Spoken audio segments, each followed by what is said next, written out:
64.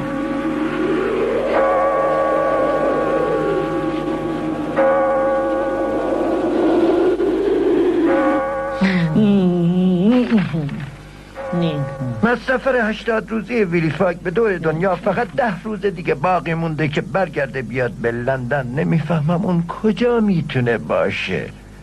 برای همینم خیلی نگران بودم اومدم تا تو رو ببینم. خب علی جناب، منم مثل شما نگران هستم. طبق مقاله‌ای که در روزنامه به چاپ رسوندم، اون که حالا باید نیویورک رو به قصد لیورپول با کشتی چینی ترک کرده باشه. در این صورت یقین دارم که آقای فاگ در سفر به دور دنیا در 80 روز حتما موفق میشه. امیدوارم اون سوار کشتی چین شده باشه. راستی ببینم چیزیه؟ نه جمعه است و 13 راه. خدا کنه که اتفاق بدی برای آقای فاگ نیفتاده باشه.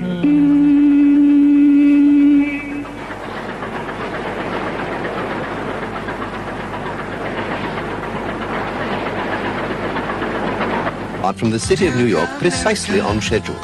Though they missed the China, they have convinced Captain Andrew Speedy of the steamer Henrietta to give them passage to Europe. The Henrietta had been bound to Bordeaux, France, and though Mr. Fogg had planned on going to the English port of Liverpool, this had been the only vessel going anywhere near his desired destination. But as Captain Speedy has fallen ill, he has allowed Mr. Fogg to take command.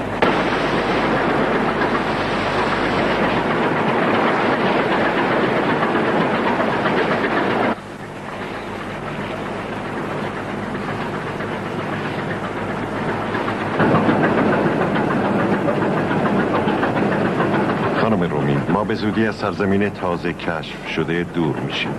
واقعا سرعت این کشتی زیاده. برای این کشتی باعث افتخار کاپیتانه. تصور میکنم سرعتمون حدود 15 گره دریایی باشه. به پس با این سرعتی که داریم مطمئناً 21 سپتامبر باید به لندن برسیم. بله فکر میکنم اینطور باشه.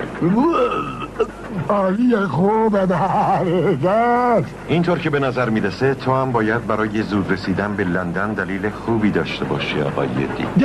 نه اینطور نیست آقای فاگ. ما فقط دلمون میخواد به شما کمک کنیم تا هر چه زودتر به لندن برسیم و در سفر 80 روزه خودتون موفق باشید. باشه مرگت شده. دریا زده شدم، نمیتونم حرف بزنم. حالا تو وقت دریا زدگی نیست مرد. بهتره به موتورخونه برگردی و کمک کنی تا زغال سنگ بیشتری تو کوره برسن و بخاره به هر دکترش برسونن که بلای شتره رد.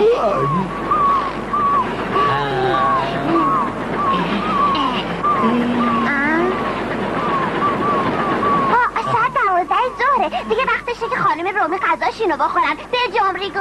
آره درستی یادم رفته بود قراره که من به جای اون آشپز غذا درست کنم. بهتره عجله کنیم پیکارو هم یافه. برو بریم.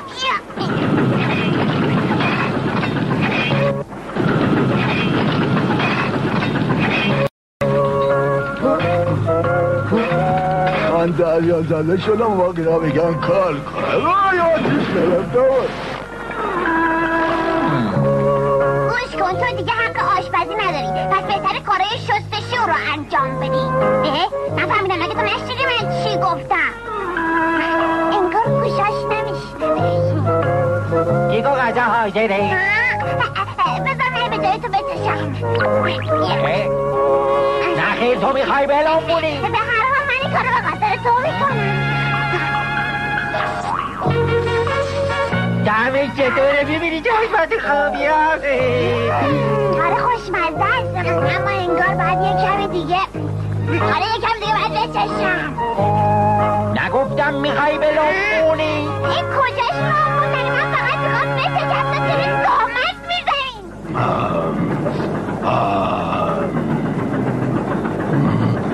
قدرش چه بوی خوبی داره. چه بوی خوبی داره.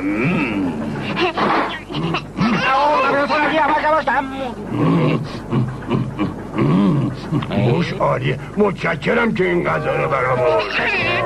براستی ببینم دل دردتون چطوره؟ دل دردم؟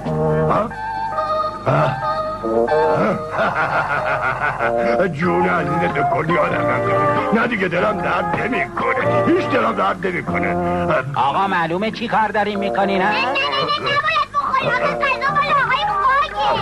نفهمیدم این حرفا کدومه؟ اولا گشنمه، دوما تو این کشتی رسمینه که اول باید کاپیتان غذاشو بخوره نه کسی دیگه. مگه یادتون رفته که از آقای خاک خواهش کردین که سرپرستی کشتی رو به عهده بگیره؟ من کی همچی حرفی زدم؟ من یادم کاپیتان واسه که شاهد بودم.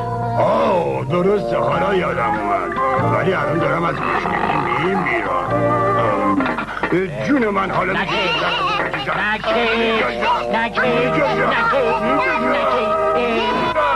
میشه کشید آخه. حالا دوباره باید غذا درست کنه. منم دوباره باید اونو بچشم. یه آقلا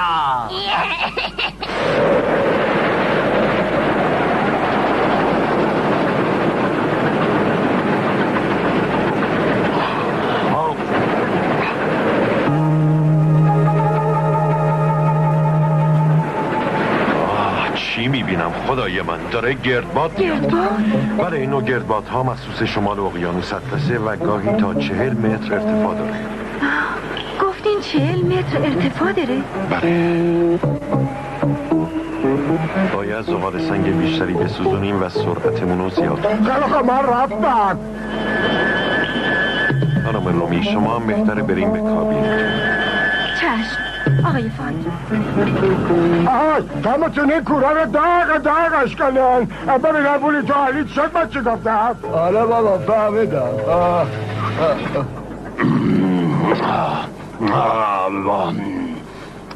خیلی خوردم.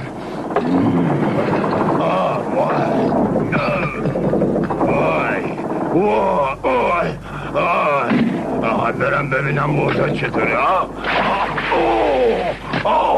نفهمیدم آخه چرا انقدر سرعت کشتی زیاده. برم ببینم چی شده.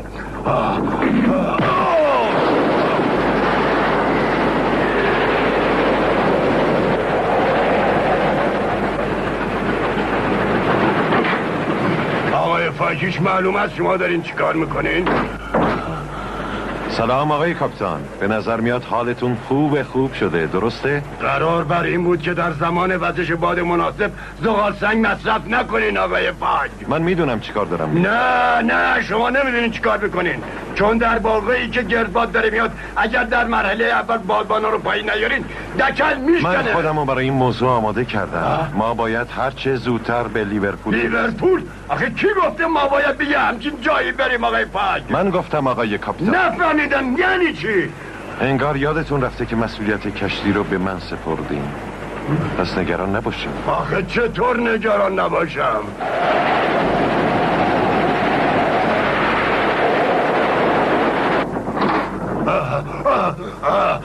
خدای من دارم دچار دریا زدگی میشم و این اولین باریه که یه همچین حالتی بهم دست میده.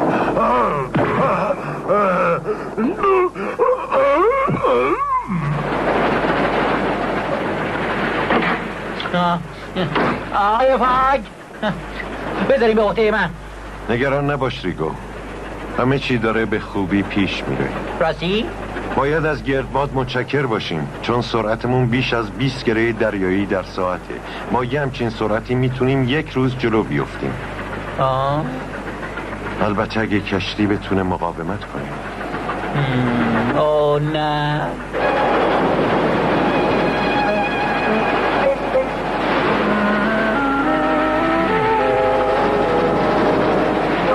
دلت خوشه فاک، حالا بیشین تماشا کن.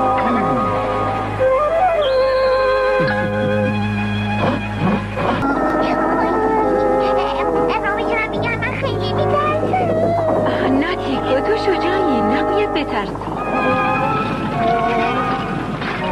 مفخر تنبل رو نگاش کن، یا میخوره یا میخوابه یا حالش به هفت میخوره.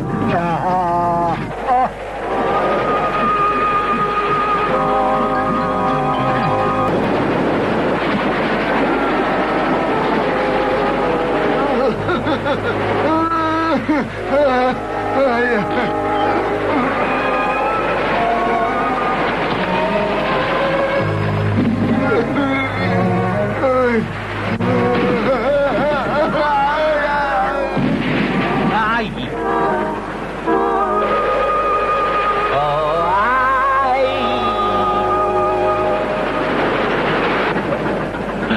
قربان یه خبر بعد دکل شکسته. مهم نیست، کشتی یه دکل دیگه هم داره.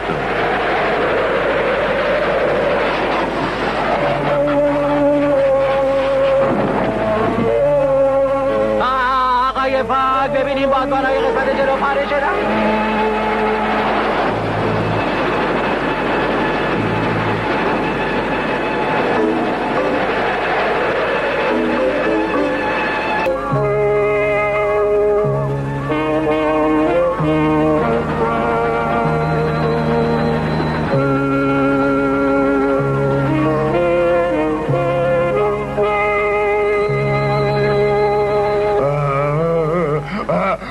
عجب خرابکاری شده، کشتی با ارزشم به جال افتاده. آقای فاک، شما مسئول تمام این خرابی ها هستین؟ بله میدونم. از همه چی اطلاع دارم و مخارج خرابی ها رو هم میپردازم. چی گفتین؟ میدونین صحبت 100 یا 200 دلار در کار نیست ها؟ از این موضوع هم کاملا با اطلاع هستم. آقای فاکی خبر رو بدبخت شدیم. زغال سنگمون داره تحریم میشه. بدبخت شدیم. زغال سنگ؟ بی خود نیست زغال سنگ تموم شده. وقتی سرعتی کشتی زیاد بشه یعنی سوختش زیاد بوده. با این سرعتی که شما رفتین باید کشتی آتش گرفته باشه. که گفتی کشتی آتش گرفته باشه؟ کاپیتان عزیز، هیچ فایده نداره. شما نباید برای خسارت کشتی چونه بزنین آقای فاک. نه، درست برعکسه. من میخوام بابت خسارات وارده پول بیشتری به شما بدم. چی گفتین؟ همین که گفتم میخوام این کشتی رو به من بفروشین. چی گفتین؟ کشتی خودمون به شما بفروشم؟ درست شنیدی. مگه نه این که همه اجزای این کشتی از چوب ساخته شده؟ خب من میخوام اونا رو به جای زغال سنگ بسوزونم. هیچ معلوم هست چی میگین؟ قیمت این کشتی حدود 40 تا 50,000 دلار آقای فاک. من 60,000 دلار به شما. 60,000 دلار؟ پول ما در آوردن رو دیجوری خرد میکنن ها. قربان چی میشنوم؟ ببینم نظرت چیه کاپیتان؟ آقای فاک ببینید، شما میتونید از قسمت‌های چوبی این کشتی به عنوان سوخت استفاده بکنید، اما نمیتونین قسمت‌های فلزیش هم بسوزونین آقای فاک. باشه قبول دارم. ببینم آقای فاک، وقتی که به لیورپول رسیدیم قسمت‌های فلزی اونو مجانی به من میدین؟ بله میدم. پس در این صورت این کشتی رو به 60,000 دلار به شما فروختم. حالا این کشتی مال شماست قربان. خیلی از شما متشکرم. ضمناً نه تنها قسمت‌های فلزی بلکه موتورش هم به شما میدم کاپیتان. عالیه. از این لحظه هر چی بگین در اختیارتونم قربان. هر چی بگین. اینطوری بیشتر بهتون میاد. ریگو. بله قربان. به جز قسمت‌های فلزی و موتور تمام چوب‌ها رو خرد کن و به جای زغال سنگ استفاده کن. نباید سرعت کشتی. به چشم اطاعت میشه قربان. تیکای شغل جدید. بله من جامعه نکن داریم کمارم. سلام دارم میتره که اومدم دکلو بشکنم که از سفرش جلوگیری کنم. دکلم افتاد رو سرم، پیشونی مشتی کن. بابا من چقدر بدشانسی میارم.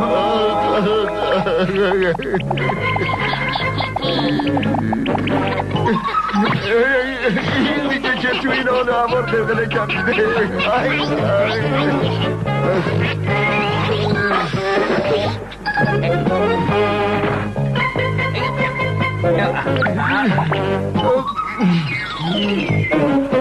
کجا بودی؟ ببین چی میگم. تو که دیگه آشپز نیستی، من میخوام کلاتو بسوزونم. وایسا بچه وایسا. عجب اوزایی سر در نمیارم. سرم چه درد میکنه. جوام گم چون نخواستمت. ببین به چه روزی افتادم. یه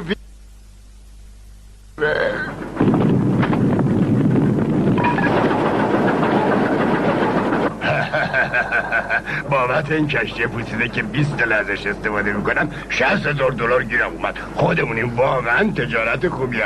موقعی که در لیورپول هستم میتونم قسمت‌های چوبی رو دوباره تعمیر کنم و بعد از تعمیرات تازه $50,000 هم برام باقی میمونه. پول جلونیه. غلط میکنه.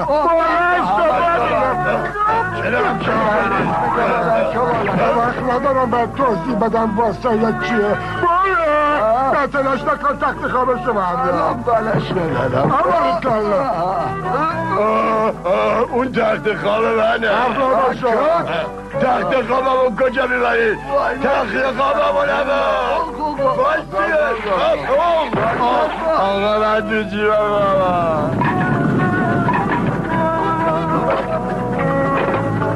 آخش آخ جان پولی جان بشکن اینا تخت خواب پر ارزش هم بردن. اگه میدونستم بی تو تخت خواب میخواد بسوزونن پول بیشتری از بنک میگرفتم.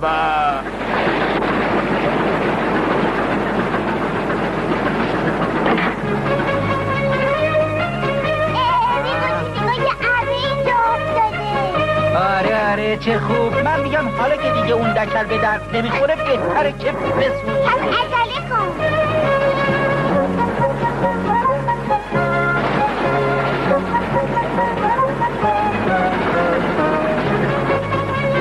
ریگو، تیکو، بله هر چیزی رو که قابل سوختنه بسوزونید. بفرمایید. عجله کنید.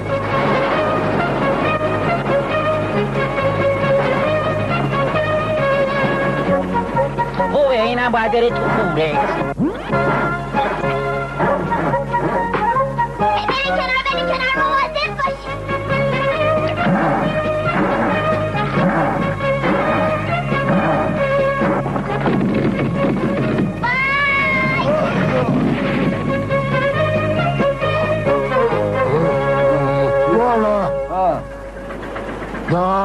کلیم Right. یواش ده یالا بجا برم یه صدایی شنیدم. خیالاتی شدی کدوم صدا آروم ده کمکم کنید. کمک کنید. یه دلایی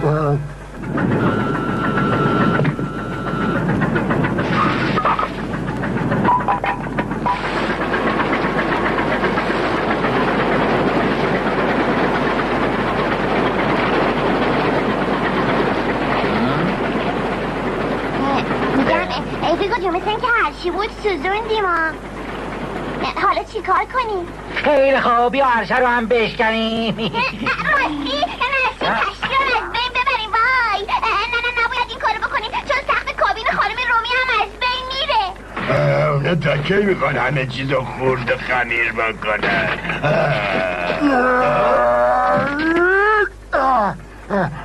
با کش کنار کاپیتان شما یه اینجا هم لازم داریم. نه دیگه اینا بد کنن.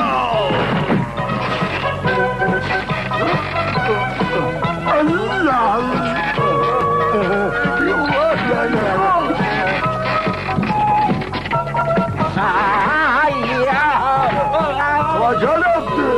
دارم میافتم. یه کاری بکن. همین الان. خانم رامی نگران نباش. من نمیذارم تنها باشی. خیلی ازت متشکرم. نه این اتاق خانم رامیه. شما نباید اینجا رو از بین ببرید. آخه شما حواستون کجا؟ معذرت میخوام. از اینجا زود برو بیرون.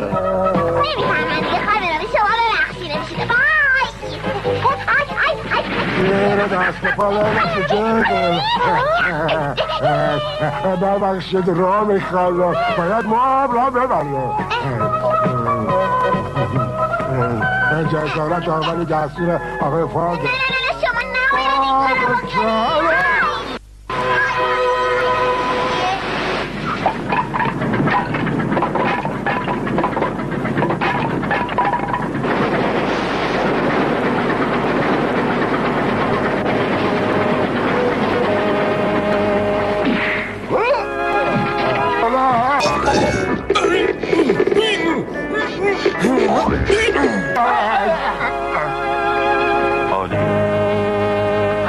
پس بسوزون، چون کشتی داره با سرعت بی‌نظیری به طرف لیورپول حرکت میکنه. Journey in less time than any previous travelers in the history of the world. But he has not a moment to spare, for to accomplish the trip with it.